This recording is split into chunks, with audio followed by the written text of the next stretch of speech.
Hello everyone and welcome back. I am Duke Silver and today we are playing a rare grandma game. And yeah, I don't think I have anything to say before we get into it. But yeah, Grandmother is a hero that I do not play very often, but my results have been very, very good. I mean, the extra 10 health I think helps a lot, especially in a high tempo kind of world such that we live. But yeah, I think maybe like the gameplay is just like a little bit like the hero power is just kind of boring overall. So I think I just kind of steer away from Grandmother. But yeah, we did end up playing it in this one. So let's see how it goes. We do lose some health here to an egg, of course, and but we do manage to crack the egg at least. Yeah, we start off with a decent little evil setup here. We've got the double Minotaur into a black cat. This shop isn't really helping us too much though, so but I mean we're gonna be able to take Princess White, which is a 5/5 for 3. Like it's not good, but it's serviceable anyways. And then obviously we're gonna buy the only other thing that we can here, and Baby Root here. Baby Root's pretty good early. It generally helps you value trade, like the extra health. Princess White wouldn't have survived that attack, and then it manages to take out another character with its extra stat there. And here we did lock the discounted characters, which we are going to take here. We did pick up a Mim, and I think the Mim's going to do a little bit more work than the Baby Root here, so that's what we're going to play. And yeah, we're gonna sell and cast a spell. Although, like, I should have looked at the opponent first, because with that low a health, like they can't even. That has to be like a disconnected person or something. So selling to cast the Earthquake was definitely a mistake, I would say.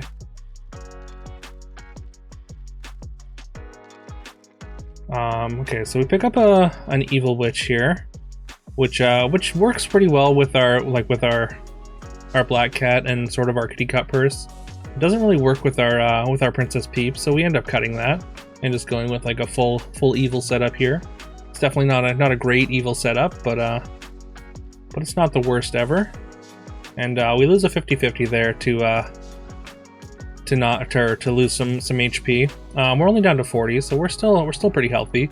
One of the hero powers, I guess you could call the 10 health a hero power for Grandmother. We've kind of used it up, and I mean we would be at 30 now if we had a regular health total. So like we still wouldn't be that far behind or anything.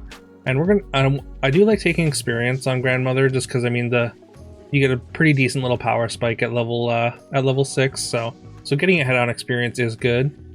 It's definitely not as like game changing as say like an Apocalypse, but it sort of does an Apocalypse impression. And yeah, we've got some summons happening here. Summons, just like Grandma, something that I don't generally, I'm not generally in. So kind of a rare game here. Unfortunately, we lose our fight there, but we spent 5 gold on experience, so I guess that's to be expected. And to be fair, like our board, it really isn't all that good. But we've been kind of working with what we have here. We're gonna take another cat. I mean, we've got this vulture, so we might as well lean into it a little bit. And we're gonna take a Sporko, and we might as well shoot the candy cannon here. Puts an extra stat on the Sporko, which is always nice. And yeah, we're gonna sell for the other Sporko. Obviously, like I mean, Sporko definitely works better in summons than in a lot of other comps. So it's gonna be all right here. It's still like a pretty anemic backline unit. You can see the opponent's backline of just Shadow Assassins is just much better.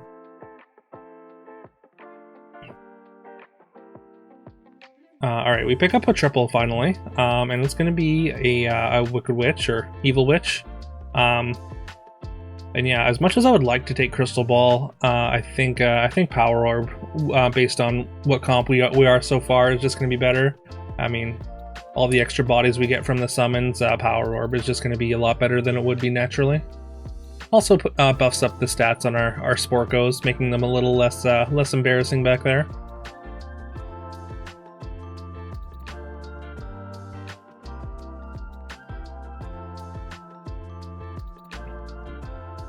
Also, we did manage to pick up a 3 big pigs, which complements our comp very nicely.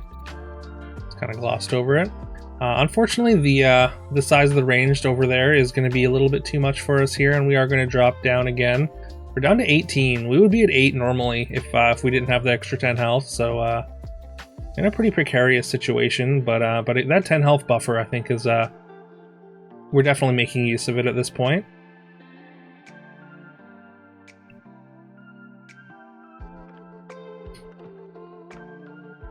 I think just like APOC, next turn we definitely really want to cast experience. I mean, normally you don't cast experience from 5.2 to 6, but the amount of stats you get on Grandmother with at level 6 makes it far more worth it than other heroes. And yeah, I mean, I think summons in general is a lot better on Grandmother just because of that extra stat boost. We get to triple our 3 big pigs, so level 5 treasure. Really hoping for summoning portal. I still haven't managed to get the new summoning portal. I mean, it hasn't been offered to me when I'm in a comp that I actually wanted. Which I guess like it's pretty hard. Like it's a pretty niche treasure. Like I think I really want to try it in like a pumpkin comp, but yeah, like you have to take it kind of as a speculation.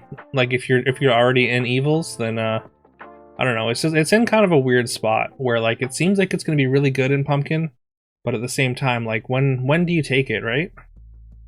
Like do you take it ahead of time if you just have like a Medusa and a rotten apple tree or something, and just like hope you find the pumpkin, or do you have to wait until after you already have the pumpkin and try and get some Neans afterwards or something? Kind of a weird situation. Also, we got to level 6 last turn. We spent our 1 remaining gold to roll and did find a Bearstein, which fits into our Ambrosia slot that we got from our triple big pigs that I kind of glossed over because I started talking about summoning portal. But yeah, and then we find a second Bearstein, so we get an incredible power spike here in 1 turn. Unfortunately, it's a ghost fight, so we don't even get to test our strength against a real opponent quite yet. All right, and we locked another 3 big pigs as we're out of this Sporko now. We've got, like, with the golden Bearstein plus a regular Bearstein, we've got plenty enough power. We don't need the support. We just want the bodies. And yeah, we could have sold and just tripled this Bearstein, but that would make us significantly weaker. And also, we don't have anything that we really want to slot into the Ambrosia slot. So I think the play there is to remain very, very strong with our golden plus regular Bearstein, and just lock it for next turn and bank a couple gold. I mean, we still definitely want it, but I think it's better to do it this way, anyways. Even though in general I'm in favor of like buying the unit right away. That way you don't have to spend half your turn the next turn doing it. But now we do need something to go into this Ambrosia slot. An Echo Wood would be of course perfect.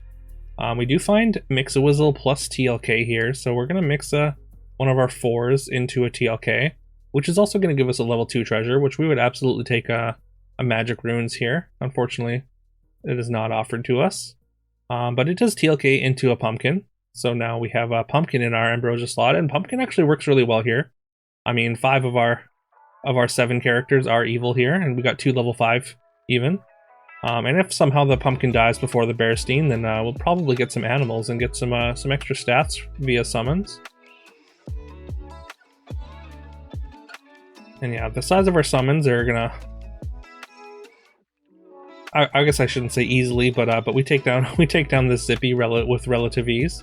Don't quite pop our pumpkin, and our Pandora's box yields a World Tree. So this pumpkin looks even better in our Ambrosia slot now.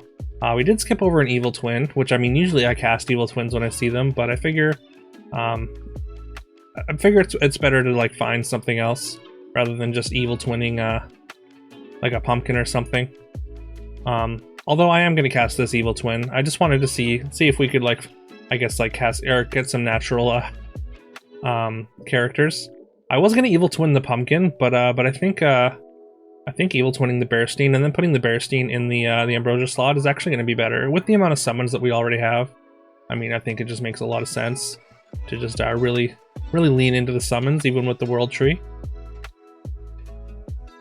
And like, I know, like, I mean, this was kind of like a game that was shaping up to be a good summons game, and then World Tree is just like kind of gets the eye roll, because it's like, okay, well, of course it's World Tree, so like it's not a summons comp anymore. But I mean, I think these World Tree games are actually at least a little bit interesting. The ones where we would have kind of had the same strength even without the World Tree.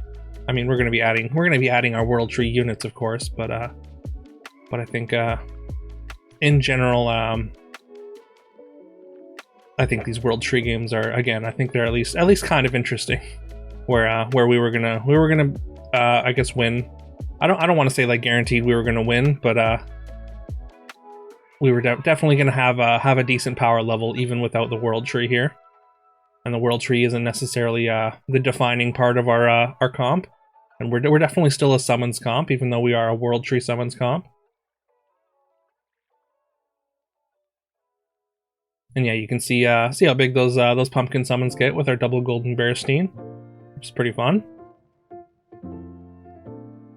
Again, I mean, we're still gonna add like World Tree. I mean, specifically, we're gonna go for more Lordies, of course. I don't think I would take an Ashwood if I saw it.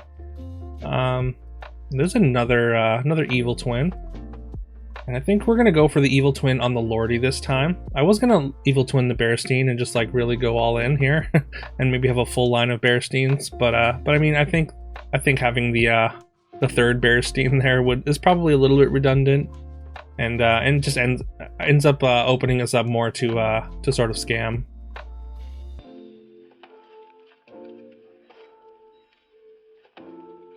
All right, they manage a Pegomorph on our pumpkin there, and they've got a ton of stats on their range character, so we are actually going to lose this. We were very favored according to the tracker. We had, I think it was like a 75% chance to win that. And yeah, they hit the right spells and keep themselves alive for one more turn, but I feel pretty confident about where we're at. And we get to triple our Lordie into a level 6 treasure, and it's going to be a Singing Sword, which is exactly the treasure that we wanted, as it's going to just add a ton of stats to our front line, and obviously we're gonna multiply those stats with our Bearsteins. And yeah, I think we're losing our time flies here, but I think it's worth it to buy this pumpkin. I mean, things have to go like pretty specifically for this to be like a lot better, but I still think it is enough better for that it's worth it to add the pumpkin instead of the time flies. Having a pumpkin in 5 and 6 is or sorry, in 4 and 5 means that like we're pretty guaranteed to get max value out of our summons. Well, not max value, but good value anyways. Sorry, having a hard time. But yeah, so there we go. We get a World Tree summons build with Grandma. Again, I think this was a fun one. I thought this was a pretty novel game in general. And yeah, I don't think I have anything else to say at this time. So yeah, I hope you have a great rest of your day. Please remember to like and subscribe if you haven't already. And I will see you tomorrow.